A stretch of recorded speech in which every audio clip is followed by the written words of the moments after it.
श्रीगुरुभ्यो नमः। हरिः ओम्।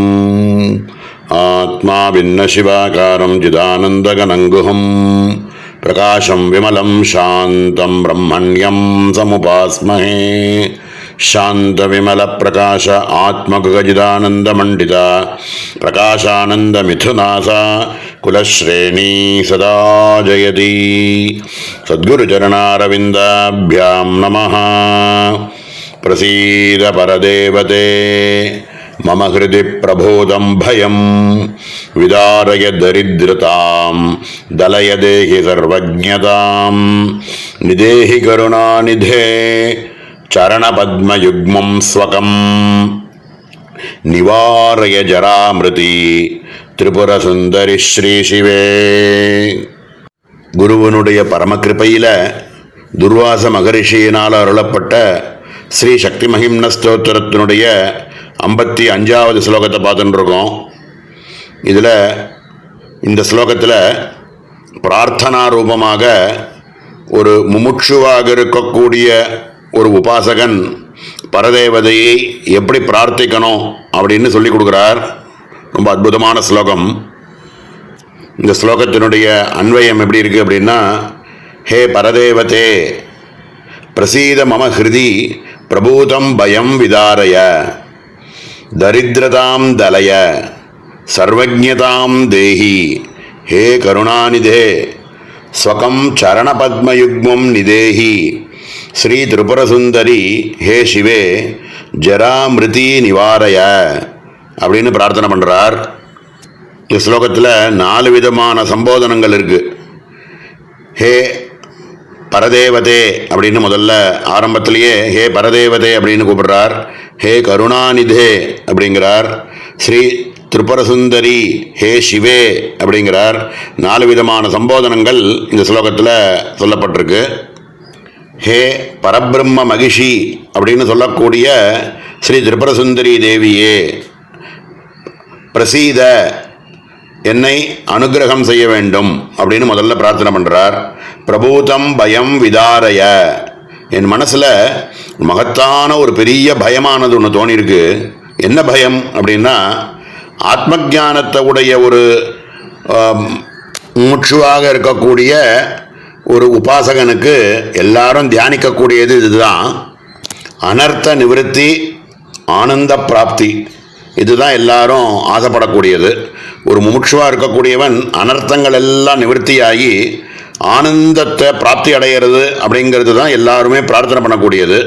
அதுதான் இந்த இடத்துல ஜராமிருதி நிவாரய அப்படின்னு கடைசியாக கேட்டிருக்கிறதுனால இதில் பெரிய பயம் எனக்கு இருக்குது, அதை போக்கு அப்படின்னு கேட்குறாரு.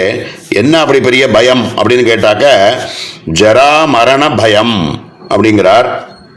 முமுட்சுவாக இருக்கக்கூடிய ஒவ்வொரு உபாசகனுக்கும் என்ன பயம் அப்படின்னா, திருப்பி என்னை இன்னும் ஒரு அம்மா வயத்தில் போட்டுறாத. இந்த சம்சார சாகரம் அப்படிங்கிறது திருப்பி ஒரு கடல். இதில் போய் திருப்பி முழுகி திருப்பி என்னவாயிடுவேனோ தெரியாது. இந்த ஜென்மாவில் குரு கிருபையில் நமக்கு இந்த மாதிரி ஒரு ஞானமானது பிராப்தி அடையிறதுக்கு ஒரு வாய்ப்பு கிடச்சிருக்கு. இப்போது இந்த வாட்டியே என்னை உங்ககிட்ட சேர்த்துன்றும், எனக்கு ஞானத்தை கொடுத்துரும், எனக்கு இந்த ஜென்ம ஜரா மிருத்யு அப்படின்னு சொல்லக்கூடிய பயங்களிலிருந்து என்ன காப்பாற்று அப்படின்னு பிரார்த்தனை பண்ணுறார். பயம்னு ஒன்று ஏற்பட்டுடுத்துனாலே அறிவானது சரியாக வேலை செய்யாது. அதனால் நான் இப்போவே பிரார்த்தனை பண்ணிடுறேன், நீ எனக்கு ஜென்ம ஜரா மிருத்யுன்னு சொல்லக்கூடிய பயத்திலிருந்து என்ன காப்பாற்று அப்படிங்கிறார். மேலே தரித்ரதாம் தலய சர்வஜ்ஞதாம் தேஹி அப்படின்னு பிரார்த்தனை பண்ணுறார். நான்கிற ஆத்ம வஸ்துவானது பரமாத்ம வஸ்து அப்படின்னு தான் குரு நமக்கு சொல்லிக் கொடுக்குறார். தத்து தொமு அசி அப்படின்னு மகா வாக்கியாதிகள் எல்லாத்தையும் நமக்கு சொல்லிக் கொடுக்கறதுனுடைய அடிப்படை என்ன அப்படின்னா, நீ யாருப்பா, நீ பரமாத்மஸ்வரூபம் அப்படின்னு மகத்தாக இருக்கக்கூடிய பரமாத்மஸ்வரூபத்தை மாயையினுடைய வசத்தினால நீ நான் தரித்திரனாக நீ இருக்கேன்னு நினச்சிட்டு இருக்க. நான் ஒரு ஜீவன் அப்படிங்கிற பிரமையில் ஏற்பட்டு நீ திண்டாடின்னு இருக்க. வாஸ்தவத்தில் நீனு பரமாத்ம வஸ்து அப்படிங்கிறது தான் மகா வாக்கியாதிகள் மூலமாக குருநாதா நமக்கு சொல்லிக் கொடுக்குறா. இதையே தான் சாஸ்திரங்களும் என்ன போதிக்கிறது அப்படின்னா, பரமசிவகதாக சுதந்திரதா நித்யதா நித்யத்ருப்தா சர்வகர்த்திருதா ஆக்கியா தர்மா ஏவ சாங்குச்சிதா சந்தோ ஜீவே கிரமாத் நியதி கால ராக கலா அவித்யா சப்தவாச்சியா பவந்தி அப்படின்னு சாஸ்திரங்கள் போதிக்கிறது. மாயையினுடைய சக்தியினால அவித்யில மாட்டிண்டு நான் சுதந்திரனாக இருக்கக்கூடிய ஒரு பரமாத்ம வஸ்துவை நியதி அப்படிங்கிற தோஷத்தினால நான் ஒரு கட்டுப்பட்டவன் அப்படின்னு நினச்சிக்கிறேன். வாஸ்தவத்தில் நான் சுதந்திர சக்தி, ஆத்மா எதுக்குமே கட்டுப்பட்டதில்லை. ஆனால் நான் இதுக்கு கட்டுப்பட்டுட்டேன், இதில் இப்படி இது கட்டுப்பட்ட நியதியோடு இருக்கேன்னு பிரமையில் இருக்கிறது ஒரு பெரிய தோஷம். அடுத்தது நித்தியதா, காலபயம்னு ஒன்று பெரிய பயம் ஒன்று இருக்குது. அது என்ன அப்படின்னா, நான் யாருக்கு காலபயம் அப்படின்னா, இன்னைக்கு இருக்கக்கூடிய காலம் அப்படிங்கிறது பாஸ்ட் ப்ரெசண்ட் ஃபியூச்சர்னு சொல்கிறோம். இதெல்லாம் யாருக்கு அப்படின்னா, தாத்காலிகமாக இருக்கக்கூடிய ஒரு சந்தர்ப்பத்தில் இருக்கிறவனுக்கு மட்டும்தான் பாஸ்ட்னு ஒன்று, ப்ரெசண்ட்னு ஒன்று, ஃபியூச்சர்னு ஒன்று உண்டு. ஆனால் என்றைக்குமே இருந்துகிட்டே இருக்கக்கூடிய ஆத்ம வஸ்துவுக்கு பாஸ்ட்டும் கிடையாது, ஃபியூச்சரும் கிடையாது. அது எப்பவும் இருந்துகிட்டே இருக்குன்றது தான். அப்படி நித்தியத்துவமாக இருக்கக்கூடிய பரமாத்ம வஸ்து நான் அப்படிங்கிறத மறந்து அவித்யினால கால பயத்தில் நான் இருக்கேன். அதே மாதிரி நித்திய திருப்த குணத்தோடு இருக்கக்கூடிய ஆத்மவஸ்துவுக்கு ராகம், என்கிட்ட இது இல்லை, இது கிடைச்சா தேவலாம், இது என்னை விட்டு விடாமல் போகாமல் இருந்துடுத்துனா தேவலாம், இப்படின்னுலாம் பிரமையில் நம்ம நினைக்கிறது என்ன அப்படின்னா ராகம்னு சொல்லுவோம். ராகத்வேஷாதிகள்லாம் இந்த ஜீவனுக்கு உண்டு. ஆனால் பரமாத்ம வஸ்துவாக இருக்கக்கூடியதுக்கு நித்திய திருப்த வஸ்து. அது இன்னும் எதோ ஒன்று அடைஞ்சு அதுக்கு என்ன திருப்தி ஆகிட போகிறது பரமாத்ம வஸ்துவுக்கு? எல்லாமே அதுக்குள்ளேருந்து தான் வந்திருக்கு. அதனால நித்திய திருப்த வஸ்துவாக இருக்கக்கூடிய பரமாத்ம வஸ்துவை ராகம்ங்கிற தோஷத்தினால நான் பயத்தில் இருந்துட்டு இருக்கேன். ஆனால் நான் நித்திய திருப்த வஸ்துன்னு அந்த தோஷத்தை போக்கிக்கணும். கலை அப்படின்னு ஒரு தோஷம். அது என்ன அப்படின்னா, ஒரு பூர்ணமாக ஒரு சந்திரன் ஒன்று இருக்குது அப்படின்னா, அது பூர்ணமாக இருக்கக்கூடிய சந்திரன் அப்புறம் கொஞ்சம் கொஞ்சமாக தேய்வு அடைஞ்சு அமாவாசை அன்னைக்கு இல்லவே இல்லாமல் இருக்குது போய், அதுக்கப்புறம் திருப்பி கொஞ்சம் கொஞ்சமாக வளர்ந்து திருப்பி பூர்ணமாகிறது. இந்த மாதிரி வர்றதுக்கு கலைன்னு பேர். தாழ்வு ஏற்றம் அப்படின்னு இருக்கக்கூடியவை எல்லாம் கலை. இது தோஷம் இது. ஆனால் நான்கிற ஆத்ம வஸ்துவோ பூர்ண வஸ்து. அது என்றைக்குமே ஒரே மாதிரி பூர்ணமாகவே இருந்துருக்கு. ஆனால் கலைங்கிற தோஷமானது எனக்கு ஏற்பட்டிருக்கு. நான் சரீரம்ன்ற பலம் இருக்கிறவனுக்கு குண்டானேன், எனக்கு இது தெரியாது, இப்படிலாம் தோஷங்கள் ஏற்படுறது. ஆனால் நான்கிற ஆத்ம வஸ்துவோ பூர்ண வஸ்து. இப்படிப்பட்ட வித்யா சர்வஜமாக இருக்கக்கூடிய பரமாத்ம வஸ்துவை போய் அவித்யினால நான் நியதி, காலம், ராக, கால, அவித்யை இப்படின்ற தோஷங்களோடு இருக்கிறவனாக பிரமிச்சு போய் இருந்துருக்கேன். இவைகள் தான் பயம்.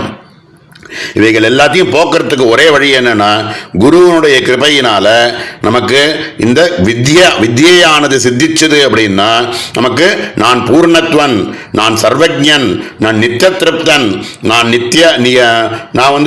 என்னைக்குமே இருந்துட்டு இருக்கக்கூடியவன், நான் சுதந்திர சக்தியோடு இருக்கக்கூடியவன்கிற ஞானத்தில் இருந்தான்னா இவனுக்கு இந்த பயமானது போகும். அப்படிங்கிறது தான் இந்த இடத்துல பயத்தை போக்குறதுக்கு ஒரே வழி என்னன்னா, இங்க தாரித்திரன் தலைய சர்வஜதாம் தேகி, நான் ஆத்மவஸ்துங்கிற சர்வஜத்துவத்தை எல்லாமாகவும் நானே இருக்கேங்கிற ஞானமானது சித்திச்சதுன்னா இந்த தரித்திரமானது போகும். அதுதான் இந்த இடத்துல தரித்திரதாம் தலைய சர்வஜதாம் தேகி அப்படின்னு பிரார்த்தனை பண்றார். இப்படிப்பட்ட ஆத்ம குணங்களோடு இருக்கிறவனுக்குத்தான் பரதேவதனுடைய சரண கமலத்தில் தியானமானது சித்திக்கும் அப்படிங்கிறது தான் பரம ரகசியம். அதுதான் இந்த இடத்துல ஹே கருணாநிதே சுகம் சரண பத்மயுக்மம் நிதேஹி ஜராமிருதி நிவாரய அப்படின்னு பிரார்த்தனை பண்றார். ஹே கருணாநிதே கருணைன்னு சொல்லக்கூடிய சமுத்திரமே, இவனுடைய 2 பாதங்கள் சரண கமலங்கள் இருக்கே, அந்த சரண கமலங்கள் என்னுடைய தியானத்தில் சதா சர்வ காலமும் விஷயமாக எப்பவுமே தியானத்தில் இருந்துட்டே இருக்கணும் அப்படிங்கிறதுனால அப்படின்னு பிரார்த்தனை பண்ணி என்ன ஜரா மரணம் அப்படின்னு சொல்லக்கூடியதுலேருந்து என்ன காப்பாத்து அப்படின்னு பிரார்த்தனை பண்றார். ரொம்ப அற்புதமான ஸ்லோகம். மேலே 4 விதமான பலஸ்ருதிகளை சொல்லி இந்த கிரந்தத்தை பூர்த்தி பண்றார். இதை அடுத்த அவகாசத்தில் மேலே பார்ப்போம்.